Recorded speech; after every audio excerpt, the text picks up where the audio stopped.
Olá, amigos. Continuamos com as videoaulas Espiritismo Fácil. Meu nome é Luiz Rivas, sou autor dos livros da coleção Espiritismo Fácil. Vamos ver hoje sobre a Terra e os mundos habitados.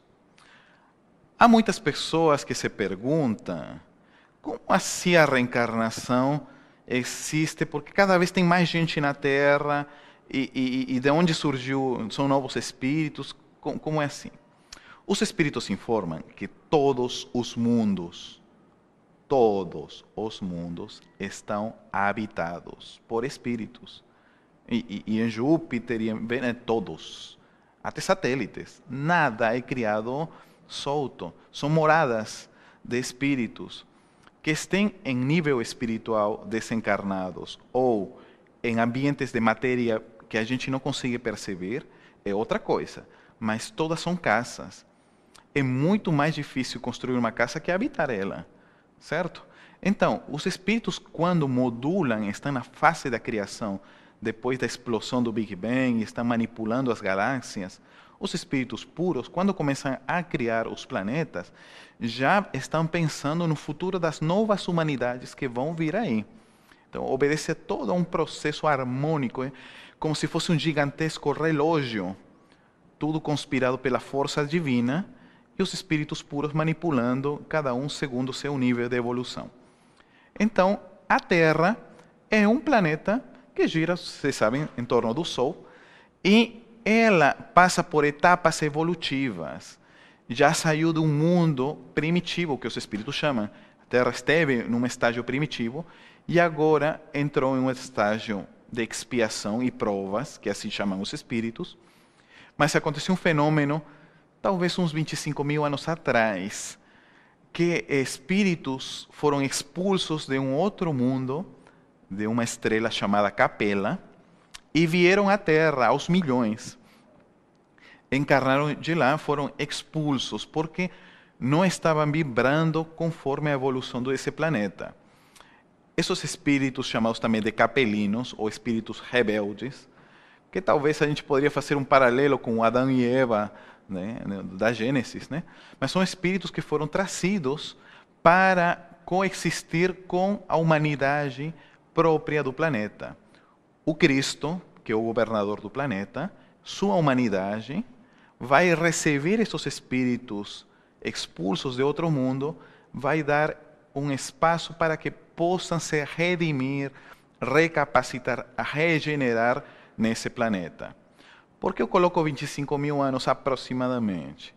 Porque no livro A Caminho da Luz, Emmanuel coloca que quando os sapiens estavam já em fase de formação, entrando em uma nova etapa, os espíritos superiores manipularam os periespíritos, os corpos espirituais. Os espíritos manipulam para poder permitir, ao longo de alguns milênios, a encarnação desses espíritos que vinham de níveis mais altos. Então, há um trabalho no mundo espiritual. E isto se dá justamente no final do Neandertal com o Cro-Magnon, nessa fase que foram uns 25 mil anos atrás. Então, a Terra entra nesse novo ciclo. Agora, a Terra entra em outro ciclo, que é chamada de transição planetária. Vamos ser um mundo de regeneração. Por isso que estão também muitos perispíritos mudando, e as novas gerações bem mais bonitas, bem mais altas, bem mais intelectuais. As crianças já nascem com o tablet na mão, né? A TV, né? As crianças já começam a empurrar a TV achando que é um tablet grande, e não é não. Né? Mas elas já vêm com 2 anos, 3 anos, já tirando foto, nem sabem jogar, mas já estão jogando. Coisas que os adultos e as gerações anteriores teriam muita dificuldade. Porque eles já vêm com estas informações, e também há um trabalho no perispírito delas. O planeta prepara-se para uma nova etapa, uma etapa de luz. Há espíritos que falam que para metade desse século, os novos espíritas, os netos, bisnetos de vocês, não sei, eles já vão vir com noções muito mais elevadas de luz e espiritualidade. Vai causar horror. Como os espíritas do começo do século, nós, tínhamos conceitos e achávamos que era ótimo e era errado, né? Mas como espíritas tinham gaiola, vocês iam para o zoológico, bebiam socialmente, né? Ué, consumiam algumas drogas lícitas, como assim? Né? Vocês estavam suicidando. Vocês não conheciam a doutrina espírita, né? Vocês comiam carne. Ué, mas se é um espírito puro em evolução, como vocês devoravam ele, teu irmão? Não tinham compaixão? E a misericórdia? Então, vão questionar muita coisa, não vão digerir tão fácil. Já está começando a vir essa nova geração, com seres mais nobres, né? Vão ver insetos, vão sentir até piedade. Lembrem vocês, hoje a gente causa espanto saber que antes tinha duelo. Na época de Kardec, tinha espíritas que participavam do duelo. Hoje mudou, não tem mais isso. Sacrifícios humanos, né? Escravidão, nós hoje temos uma rejeição. Né? Canibalismo, nossa, que espanto. Né? Safari, a gente paga um dinheiro, faz um tour, mata um elefante e traz. Olha que isso para nós acabou, já não suportamos isso. A geração da frente vai pensar muita coisa e é bom a gente começar a repensar. Mas eles já vêm com esses questionamentos. Não vão obedecer porque papai disse, mamãe disse. Não, não, não. É porque tem que explicar bem. Porque eles já vêm com aquele, eu não falo shipping, eu venho com um aplicativo novo, né? Ok. Vamos ver agora a nossa ilustração sobre a prece. A prece é um momento importante que a criatura tem para com a força maior. Eu falo assim, a força maior, porque cada um pode chamar de Deus, Santo, Espírito, a Virgem, Jesus.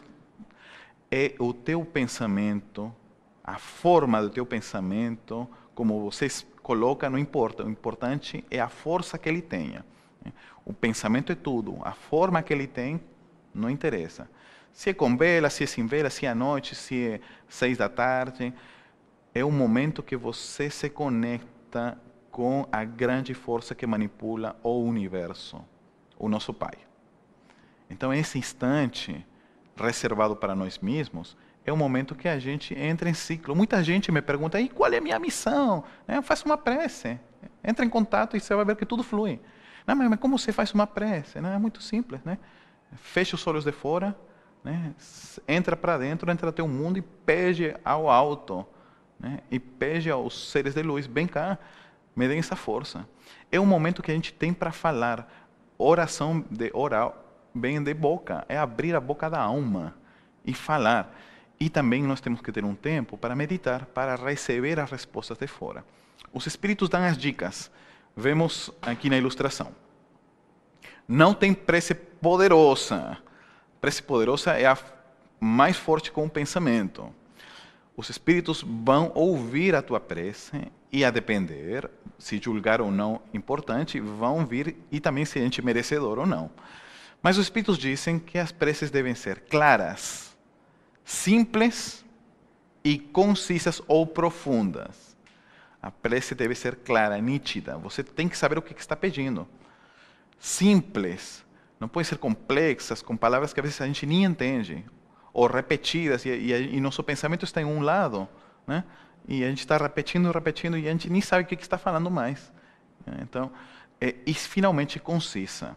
Né? Quando o teu pensamento é forte e a necessidade é alta, teu pensamento sai daqui, de teu perispírito, ultrapassa as fronteiras do mundo espiritual e chega até as colônias do além, onde em alguns casos pode ser até materializada, e aí os espíritos vão avaliar o simples fato da nossa prece sair daqui e chegar lá, dizem os espíritos, é meritório para eles atender. Não é qualquer um que simplesmente pensa, eu quero isso, uma prece rapidinho, não é assim que funciona, não. O pensamento é o pensamento que vem do fundo do nosso coração e entrar em harmonia. E a segunda prática é a meditação. Você dar-se um tempo, você dê uns 5 minutinhos por dia para você. Relaxe e peça a luz. Porque, ao final de contas, nós precisamos iluminar-nos. E a nossa próxima lâmina, vamos falar sobre Jesus. Muitas pessoas pensam que Jesus é um revolucionário, um guerreiro, né, um herói que vem a salvar. e ficam muito, se ele esteve com Maria, se ele andou no deserto, se ele foi para a América, se ele morreu ou não morreu, se tinha corpo ou não, enfim. Os Espíritos vão nos falar, no Evangelho segundo o Espiritismo, que o importante de Jesus é sua vida, é o que ele nos deixou como moral. Essa parte do Evangelho é fundamental. Se ele fez milagre ou não fez milagre, se andou na água, reproduziu peixe, vinho, não sei, isso não nos vai acrescentar em nada. Né? E ainda mais vai gerar polêmicas. Não, se foi, não foi. Não, voou, não voou, morreu. Pouco interessa. O que interessa é o que ele ensinou. Eu vejo, geralmente Semana Santa, Natal, né, sai muito filme, né, os milagres, não sei o quê, que Jesus esteve aqui, né, o código de não sei o quê. Tudo isto é polêmica e não interessa e não acrescenta em nada. Por isso que os espíritos, no Evangelho segundo o Espiritismo, focam neste item, a parte moral que Jesus ensina. Na ilustração, vamos ver que os espíritos informam que Jesus é o governador do planeta. Antes da sua vinda, ele já mandou diversos espíritos, um deles é Sócrates, como vemos na ilustração. Sócrates já preparou os primeiros princípios do cristianismo no planeta. Uma vez meus filhos perguntaram, mas Jesus fez ou não fez milagres? Né? Será que Jesus fez milagres? Eu pergunto para vocês, será que Jesus fez milagres? Não? Sim? Então, os Espíritos dizem que não existem milagres. Tudo está dentro das leis. Se a gente entende que milagre é uma coisa fora da lei de Deus, tudo está dentro das leis. Jesus, como espírito mais avançado, conhecia as leis e algumas que a gente não conhece. Mas o maior milagre de Jesus é transformar, não água em vinho não, tá? É transformar você em um ser de luz. Este é o maior milagre, um ser mau que somos, em um ser bom. E Jesus vem nos ensinar o código, nas bem-aventuranças. Bem-aventurados os simples, os puros, os pobres de espírito, misericordiosos. E tudo começa nas bem-aventuranças com a humildade. Bem-aventurados os pobres de espírito. É que na humildade é a mãe das virtudes. Sem humildade, todas as outras não servem. Porque não adianta ser caridoso e não ser humilde. Porque a gente quer demonstrar, a gente está com a vaidade e o orgulho na mão. A humildade é fundamental, é a primeira de todos os ensinamentos do Cristo. A humildade, não adianta ser justo e não ser humilde. Porque a gente vai ostentar, viu? Eu só mostrar como a gente age corretamente, mas sem um pingo de humildade. Não adianta a gente ser pacificador e não ser humilde. A gente sempre quer demonstrar. Então, aqui que começa, por isso que as bem-aventuranças, Jesus inicia tudo com este item, humildade. Nós no movimento espírita às vezes falamos muito de caridade. Os espíritos falam que egoísmo e orgulho, as duas chagas. E os antíteses, os super-heróis, são caridade e humildade. Só que nós pouco falamos de humildade, a gente só fala caridade e caridade. E Jesus foi a vivência, como ele só, da humildade. Uma vez perguntaram, e de onde vem a palavra humildade? Vem da palavra humus, que é aquele abono que deixa as plantas igualzinhas. O humilde vê no seu semelhante, no seu próximo, alguém igual. O orgulhoso vê no seu próximo como alguém inferior. Então, e é um defeito.